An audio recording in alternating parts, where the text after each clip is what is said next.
Stop whining. Stop whining. Stop whining. Stop whining. Shut up! Shut up! Quiet. Quiet. Ah, Sticks. Mr. Roboto. We're back with the Opie and Anthony program. Wow, the instant feedback's coming in. They love it, right? Fast Freddy. Hey, we didn't break the phones. Stop playing this awful fucking music already. F you. What's next? The Thompson Twins? Ooh, which one? Hold Me Now? There you go. That's the next one. Hold me now. Glenn in Jersey, what's up?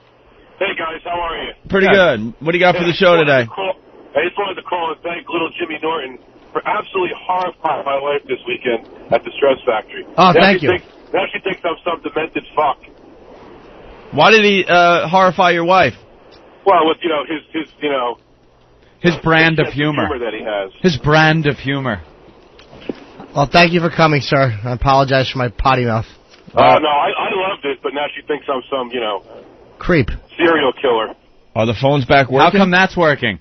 If another call works, don't touch anything else on the phones. Right, let's see if Eric the Trucker has anything. Eric.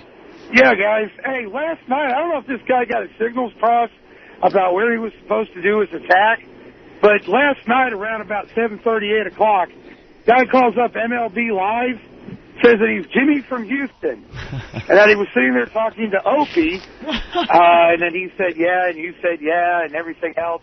And then he goes off and he says, well, you can get information about the steroids deal on www.eat a bullet, and then about that point they figured out what he was doing. And got him. That's the new Major League Baseball channel on 175. Matter of fact, I think we're going to have Kevin Kennedy calling the program today. We love those. I heard about those, like they threw it to Mo&A stuff, but I didn't hear any of the calls. Thanks, Eric. Thanks, man. Wow. Do they work? I think the phones are now working 50 minutes into the show. Make sure no one's touching anything, because I like when people fix something and then they go further to keep fixing it, even after it's fixed, and then it just breaks again. So we got to leave that alone. Wow, some great stuff coming in from Ass Suck Willie on Whackbag. What I just wrote to Kevin Straley. Dear faggot, Opie and Anthony is the only priority you have, dummy. So I guess he's going to be getting a lot of those emails. He'll get a lot of emails today. Yeah, he's going to log on and go, oh, I have so many in my inbox. Let me see who this is from. Well, maybe he'll finally get the point. I mean, we've been talking about the phones off and on since we started here. We really have. What seemed to be the problem, Ben? On Mike. Ben, executive producer of the Opie and Anthony program, has a problem with the mix minus. There was someone messed with the mix minus in that studio, and I don't really understand. Perhaps that's a problem with the phones. We've had this problem before. Perhaps that problem keeps popping up because somebody's using that studio. Somebody's fiddling with everything's set, and somebody fiddled with it, and that's not supposed to. No one's supposed to be in there to screw with anything. No one. Us. And I tell that somebody was in the studio doing a phone interview yesterday when they shouldn't be. That's got to be taken care of. Yeah, we'll fix that. Mm-hmm. So, anyway. All right. Because I was in the studio with Steve yesterday doing my some stuff, and I know he said, yeah, so-and-so's got to use this studio for a phone. Who's so-and-so? Just say it. I don't know what his name is. The Broadway guy. I don't know what the Broadway guy. I don't know him either. The Broadway guy was doing a phoner? That's what I've heard, yeah. And perhaps it could happen that somebody turned something they shouldn't have turned and screwed up our phones. Yeah. And screwed up an hour of the show. Yeah, good. Good. Next time we'll just play some Broadway tunes.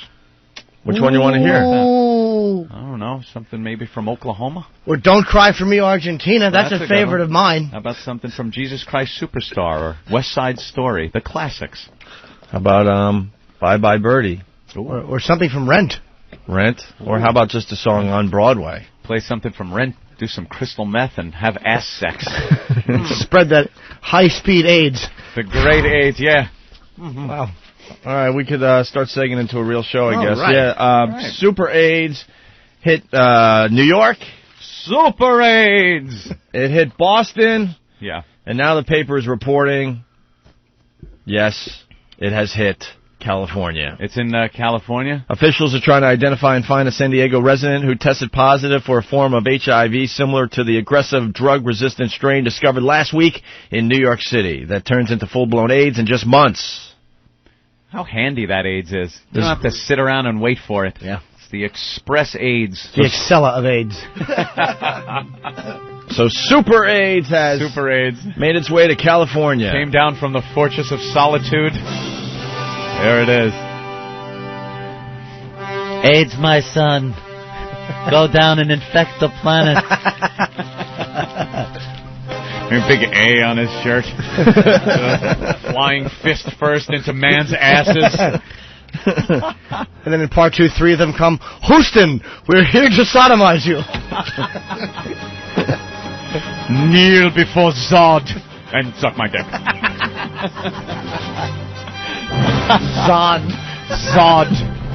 Zod ruled. Yep. Superaids is out there. Now it's in New York, Boston, and San Diego. And San Diego, California, yeah. And the mayor of New York City has a great way to keep Superaids under wraps. Yeah, Superaids. He's going to under control, I should say. Well, no, it's a city council. Oh, I thought it was the mayor. City council has gone to the mayor and asked him to do something about this before it gets out of control. And their answer is, Mayor, you have to crack down on the crystal meth problem. That's what they're blaming for this Superaids. They're saying that crystal meth leads to this promiscuous, unprotected, gay sex. I don't know about that. So if a straight guy does crystal meth, yeah, next thing you know, he's going to be getting banged up the rear. I'll admit, back in the 80s, I did a couple of toots of crystal meth. Are you insane? I have never in my life had a yearning for man-ass after doing that. Never. Crystal meth? You did crystal meth? A little crystal meth. Just checking it out during my cocaine days. My cocaine days. Everyone had some cocaine days, didn't they? Except Jimmy. Jimmy didn't do no drugs. Did you do coke? Are you kidding? I used to smoke it. Did you? Yeah, I loved it. Wow. I think I'm sober at 18. Yeah. Jimmy figured out very early on that the drug thing wasn't for him. I got off the drugs about stopped doing anything back in like 86, I guess, around there. Yeah, about 86. It was a short-lived period in the 80s that I was doing some coke and, yeah, smoking it, freebasing it up. And, and then my brother would, bring home some crystal meth. Let's check that out. Oh, it burns. And all of a sudden you're wired out of your gourd for, the whole night. Compared to coke, what does it do to you? It just gives you that speedy buzz. It's not that euphoric kind of cool, no matter what you say is cool cocaine buzz, You do coke, you get that speedy type thing, but you're also feeling pretty good. Crystal meth, you just do it, and you have all this energy, and you need to choke a hooker or something. You're out of your mind. And it burns. It doesn't cut up into lines like coke either. It's like rubber cement. It just burns. Does it look like crank? Yeah, it is crank. You did crank? Like the same in thing. high school? Yeah, sure. Yeah, crank and crystal meth are the same thing. Oh, it's just a different word for... yeah. Oh, I hadn't heard. I didn't realize that. Okay. Crank. Yeah, good stuff. Oh, so I've done it too. Kids, try it. Oof. Yeah, and then it just got to the point where it was, you just know it's bad for you. It's bad for your wallet. It's bad for everything. And then I just went, something? I'm not doing this anymore. It wasn't one of those, and then I hit rock bottom and had to. It was just, you assess the situation and go, I'm sitting in my apartment doing coke, wondering, hey, where can I get a little more? You kind of look at the carpet and notice a big pretzel salt fell on the floor, and you're kind of eyeing it like, I could put that in the pipe and see if it melts into the screen. And you go, I think I've had enough of this stuff. So you just quit cold turkey? Yeah, because it wasn't... Never really had the urge again? No, not at all, ever. It was that, but the girl I was with at the time was still doing it. So that kind of broke up that relationship, too. She wouldn't stop. And I hadn't become like one of those, and you will stop doing it. But I'm like, something? I tried instilling my wisdom on her, saying, maybe you shouldn't be doing this. It's really not good. It's, you're spending your money on it and stuff. And she said, all right, I'm not going to do it anymore. And then she'd come home, and her jaw is going a mile a minute, and her eyes are all open, and she's trying to say she wasn't doing it. So I'm like, all right. Yeah, time to move on. Same chick I hit with the homemade stun gun. Oh, really? Yeah. Carrie, her name was. Why did you hit her with the stun gun again? I forget this story. I want to see if it worked. I had gotten a schematic. You went to Radio Shack or something, right? And made your own stun gun? Schematic to build a stun gun. Yeah, okay. So I went to Radio Shack. I was bored. I bought a bunch of the, resistors, capacitors and stuff, and a circuit board, a couple of prongs that I got, I guess, from Larry's Hobby Shop. They were actually 2 axles for model airplane landing gear.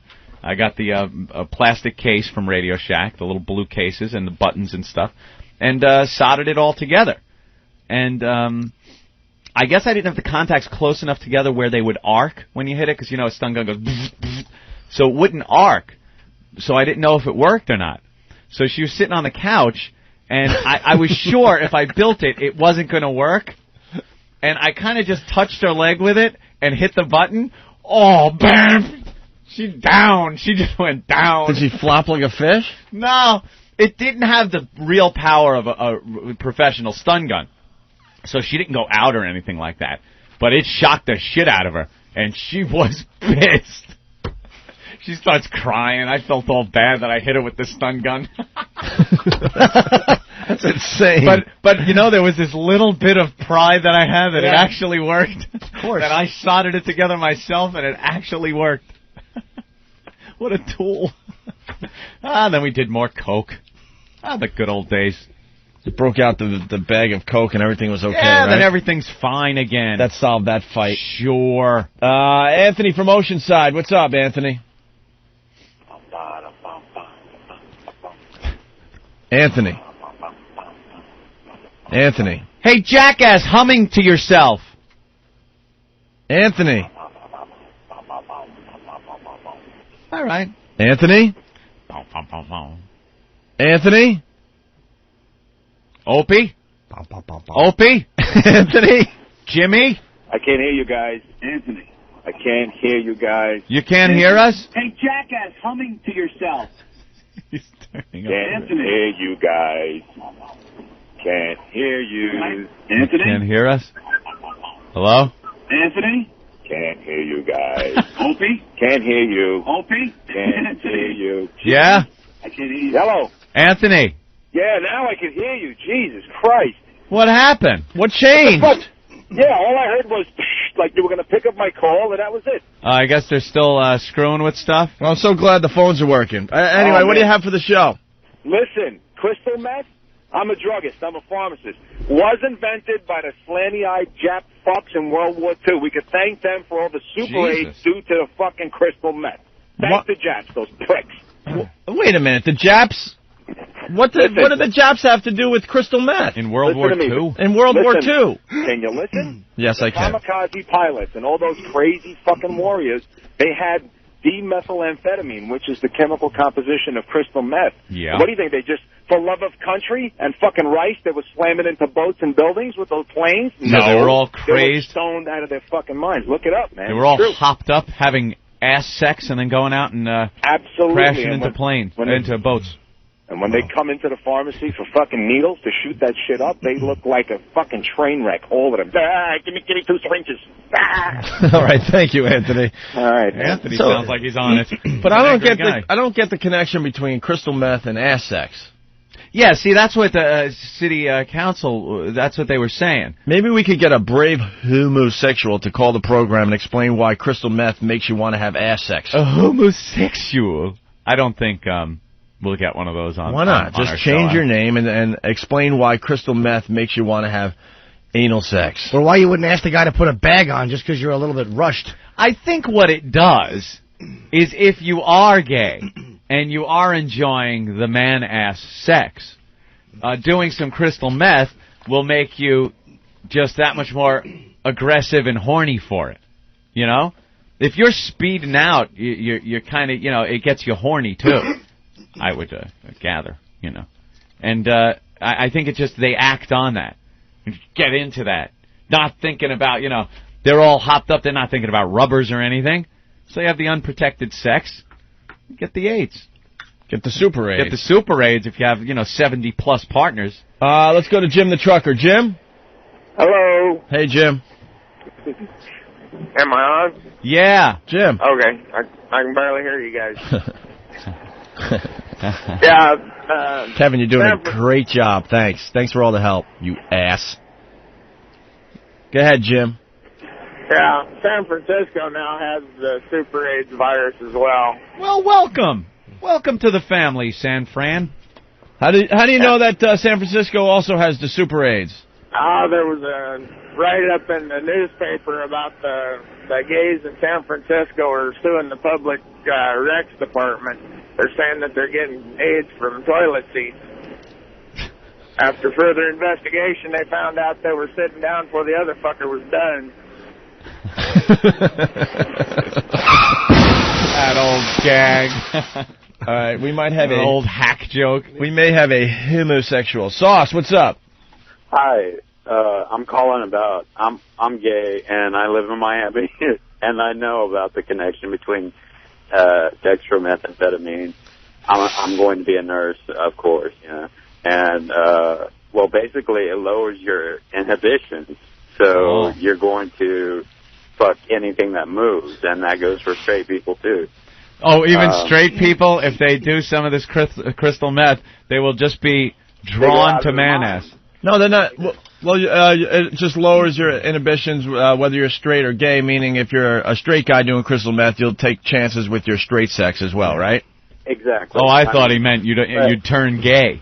No. I didn't mean that. I mean that you may go without a condom. You may go without. You'll just do it. It's crazy. It's like you lose your inhibitions completely. And injectors are also more prone to infections such as hepatitis C, et cetera, et cetera. Well, we all know that. So, do you do the crystal meth? No, when I was a kid, I experimented with it. And you just sex was awesome on it. But you were drawn to the man ass? Yeah. What is it about the man ass? Yeah, what is it about the man ass? I don't know, but I guess it's in my DNA. Do you like everything about it? The smell of it? Well, I don't want to get into that detail, but vagina kind of doesn't do it for me. Oh my God! Huh? That's what I don't get, because you place a picture of a vagina right next to a picture of a man's ass. Yeah. It's not even close. No. It's not even close, man. It's not. Not any decision-making there at all. Try to, somehow have an open mind and just look at the two pictures. It's not even close. Hey, Sauce. I know. Sauce. I tried. Like a man, I swear to Sauce. God, I tried, but I couldn't do it. I was going to ask you, have you ever had straight sex? I had a threesome, and I tried, and... That's why I believe that the homosexual thing is in your genes, because to look at a man's ass and go, that's what I want, is like, look, man, I mean... Yeah, I asked a straight guy, I'm like, okay, now think about it this way. Could you possibly go, gay? I mean, could you possibly go, rim a guy's ass? No, you can't. That's the answer. Did you try it with a girl? Yeah, I tried. Like, you put it in and everything? The flag didn't go full staff at all. No, huh? You are so gay. Yeah. You just look at those things and boing if you're not gay, All right, Sauce. Well, thank you for helping us out with this connection thing. Okay, thank you. And thanks for listening. We appreciate it. Patrick in New York. There was a gay bartender that worked at one of the comedy clubs. Yeah.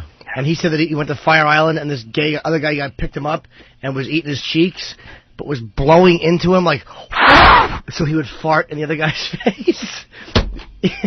Oh my God! Jesus, Jim. Yeah, that's true. That's what he was telling us. We could not stop listening. Patrick from New York. Hey, how are you? We're good, Patrick. What's up? Yeah, I just wanted to add that the guys who are doing the crystal meth, one of the things that the ass sex becomes appealing to them is that they're horny, but they can't fuck because their dick is soft.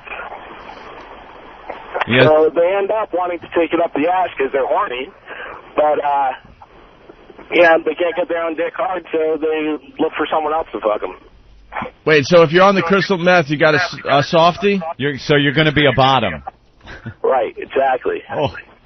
All right, well, we're figuring out the connection today, Anthony. Yes. Mike from New Orleans. What's up, Mike?